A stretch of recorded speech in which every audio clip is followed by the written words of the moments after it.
எனக்கு மிகவும் பிரியமான நண்பு சகோதர சகோதரிகளை பார்ப்பது அதிக மகிழ்ச்சி அடைகிறேன். கர்த்தர் நல்லவர், மாறாத ஆண்டவர். இந்த நாள் முழுதும் உங்களை ஆச்சரியமாய் நடத்துவாராக.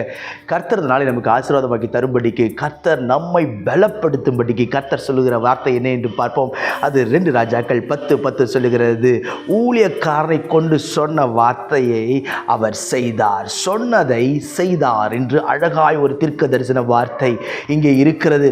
இன்றைக்கு உங்களுடைய வாழ்க்கையிலே கர்த்தர் என்னென்ன காரியங்களை சொல்லுகிறாரோ அதை தீவிரமாய் நிறைவேற்ற கர்த்தர் போதுமானவராய் இருக்கிறார்.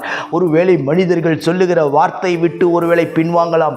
மனிதர்கள் ஒருவேளை நம்மை ஏமாற்றி விலகி நிற்கலாம்.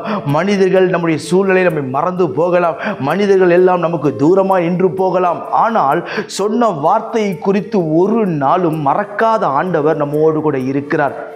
யாக்கோபை பார்த்து கர்த்தர் சொன்னார், நான் உனக்கு சொன்னதை செய்யும் அளவும் நான் உன்னை விட்டு விலகுவதும் இல்லை, கை விடுவதும் இல்லை. இன்னைக்கு எத்தனை வாக்கு தத்தங்கள் நம்முடைய கரத்தில் இருக்கிறது, எத்தனை வாக்கு தத்தங்களை நாம் பெற்றிருக்கிறோம், எத்தனை வாக்கு தத்தங்களை நாம் சுதந்திரித்திருக்கிறோம், எத்தனை தேவ செய்திகளை நாம் கேட்டிருக்கிறோம். ஏன் இன்னும் வார்த்தை பலிக்கவில்லை? இன்னைக்கு நன்றாய் கவனியுங்கள்.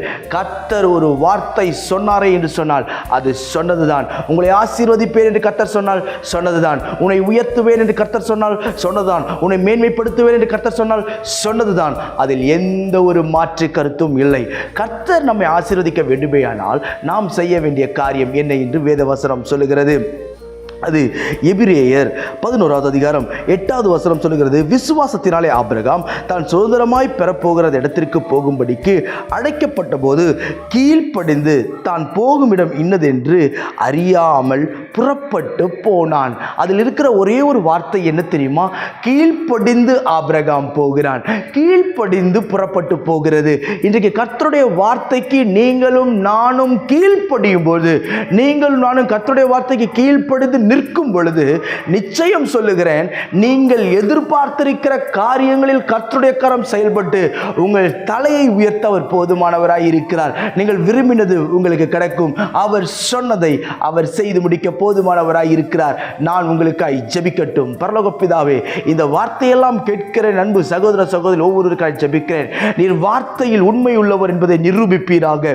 என்னென்ன வாக்குத்தத்தங்களை எல்லாம் ஆண்டவரே பிள்ளைகளுக்கு நீர் கொடுத்தீரோ அத்தனை காரியத்தையும் கர்த்தருடைய கரம் தீவிரமாய் நிறைவேற்றட்டும். தீவிரமாய் கர்த்தரை செயல்படுத்தும்படிக்கு நான் ஜெபிக்கிறேன். ஆபிரகாமை போல் ஆண்டவரே உம்முடைய வார்த்தைக்கு நாங்கள் கீழ்ப்படிந்து நடக்க கர்த்தர் கிருபை தரும்படிக்கு நான் ஜெபிக்கிறேன். வாசல்கள் திறக்கட்டும், நன்மை உண்டாகட்டும், உயர்வுகள் வரட்டும் என்று நான் ஜெபிக்கிறேன். பெரியவர் பெரிய காரியங்களை செய்யும். உங்கள் நாமத்தை நீங்க மகிமைப்படுத்தும். இயேசுவின் நாமத்தில் ஜெபிக்கிறேன் ஜீவனுள்ள பிதாவே. ஆமென், ஆமென், ஆமென். God bless you.